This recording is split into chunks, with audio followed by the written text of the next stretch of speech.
एक समय की बात है। एक शहर में मीना नाम की एक लड़की रहती थी। मीना बड़ी पढ़ी लिखी और सुंदर थी। मीना के माँ बाप उसके लिए लड़का ढूंढ रहे होते हैं। एक दिन उनके घर मनोज और उसका परिवार मीना को देखने आते हैं। मीना मनोज से मिलती है, पर वो शादी से इनकार कर देती है। देखो माँ, मुझे इस मनोज से कोई शादी वादी नहीं करनी। मैं एक लड़के को पसंद करती हूँ और मैं तो उसी से शादी करूँगी।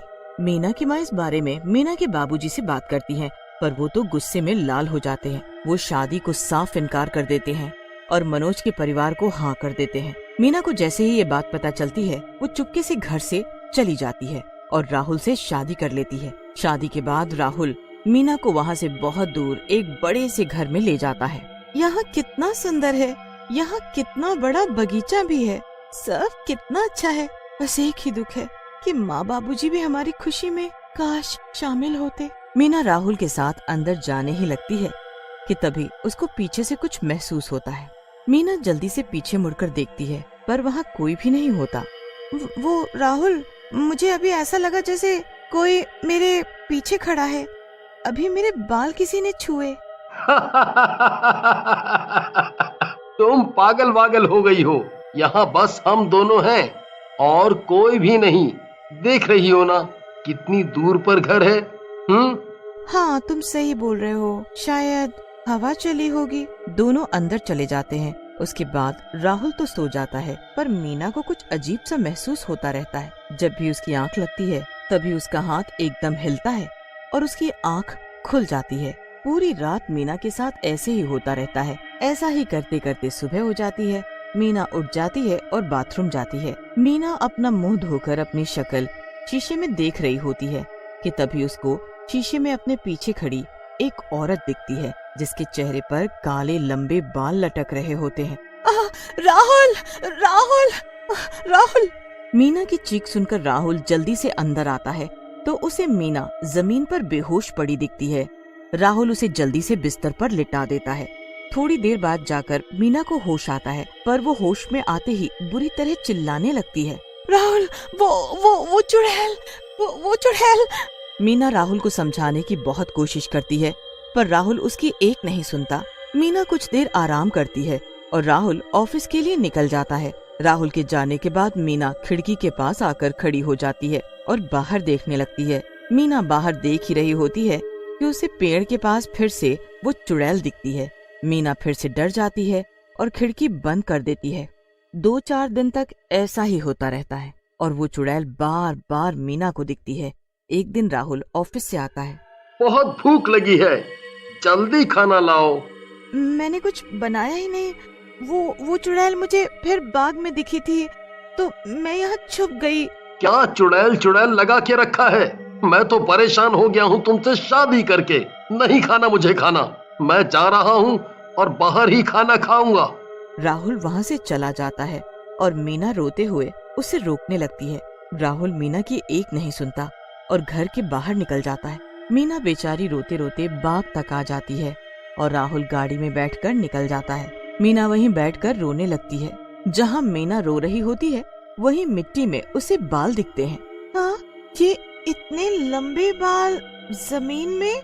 मीना उन बालों को खींचती है तो वो अटक जाते हैं। मीना बहुत जान लगाती है, तब जाकर मीना के हाथ में वो बाल आते हैं। ये इतने लंबे बाल तो जरूर किसी औरत के हैं, पर यहाँ जमीन में कैसे आए? यहाँ तो बस मैं ही हूँ। मीना वहीं लेट जाती है और उसकी आंख लग जाती है। जैसे ही मीना की आंख लगती है, उसे एक आवाज सुनाई देती है। मुझे बचा लो, मुझे मत मारो, मुझे मत मारो, मुझे बचा लो।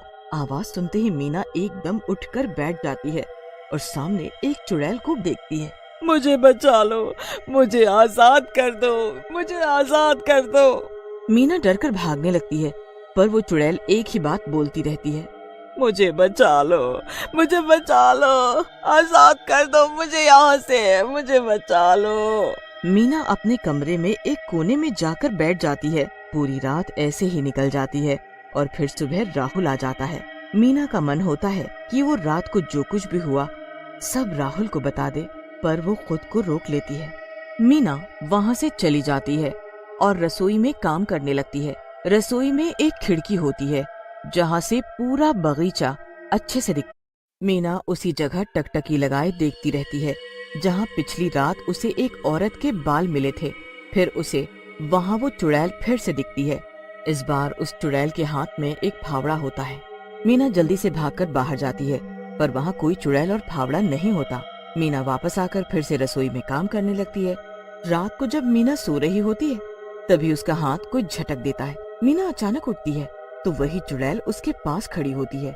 वो पीछे पलटती है और वापस जाने लगती है। जाते जाते वो मीना को उसके पीछे आने का इशारा करती है। मीना को समझ आ चुका होता है कि चुड़ैल उसे कुछ बताना चाहती है। वो हिम्मत करके उस चुड़ैल के पीछे पीछे जाती है तो चुड़ैल उसी जगह आकर खड़ी हो जाती है जहाँ उसे वो बाल मिलते हैं। मुझे बचा लो, मुझे बचा लो, मुझे आजाद कर दो। इतना कहकर चुड़ैल फिर से गायब हो जाती है। मीना उस जगह को देखने लगती है और एक फावड़ा लेकर उसे खोदने लगती है। खोदते खोदते काफी वक्त हो जाता है कि तभी उसे कुछ महसूस होता है तो उसे सामने एक लड़की की लाश बड़ी बुरी हालत में देखती है। मीना पहले तो डर जाती है, पर फिर उसकी नजर उसके लॉकेट पर जाती है। मीना डरते हुए वो लॉकेट हाथ में लेती है और उसे खोलती है। उसमें राहुल के साथ लड़की की फोटो होती है। ये लाश, ये फोटो, ये कौन है? ये सब क्या है? ये तुम्हारी लाश? तुम मेरे आसपास ही हो ना? तुम मुझे यही दिखाना चाहती थी ना? अब बताओ मुझे, मेरे सामने तो आओ। मीना के सामने तभी वो चुड़ैल आती है। मुझे आजाद कर दो, मेरी मदद करो, मुझे आजाद कर दो। पर मैं क्या कर सकती हूँ? मैं कैसे तुम्हारी मदद करूँ? पहले तुम मुझे कुछ बताओ तो सही। मैं राहुल की पहली पत्नी हूँ। राहुल ने मेरे साथ शादी की और मुझे यहाँ पर लेकर आया था। थोड़े दिन बाद उसका बर्ताव बदल गया और शायद ये तुम्हारी वजह से था। वो मुझ पर हर वक्त चिल्लाता और मुझे मारता था। एक दिन जब मैंने पुलिस को बताने को सोचा और मैं पुलिस को फोन करने लगी, तभी राहुल यहाँ आया और मुझे देख लिया। उसने मुझे तब तक मारा जब तक मेरी जान नहीं चली गई। मेरे मरने के बाद उसने मुझे यहाँ इस जगह कब्र खोदकर मुझे उसमें दफन कर दिया। क्या सच में राहुल ने ऐसा किया? मुझे तो यकीन ही नहीं हो रहा, पर मैं तुम्हें इंसाफ जरूर दिलाऊंगी, तुम्हारी मदद करूंगी। बस अब से तुम राहुल को इतना परेशान करना कि वो दुखी हो जाए। बस फिर उस दिन से चुड़ैल और मीना एक हो गए। अगले दिन से चुड़ैल राहुल को दुखी करने लगी। सबसे पहले उसने राहुल के दूध के ग्लास को खून से भर दिया। राहुल ने जब ये देखा तो बड़ी तेज चिल्लाया। मीना जल्दी से आती है। क्या हुआ राहुल? ये देखो खून, तुमने मुझे दूध की जगह खून दिया। कहाँ है खून? ये तो दूध ही है, देखो ना। तुम अंधी हो क्या? ये खून है, देखो ध्यान से। मेरी आंखें एकदम सही है, ये सफेद रंग का दूध ही है। राहुल परेशान होकर उठ जाता है और चला जाता है। अब शाम को जब राहुल खाना खा रहा होता है तो उसके खाने में कीड़े मकोड़े घूम रहे होते हैं। मीना, जल्दी आओ। अब क्या हुआ?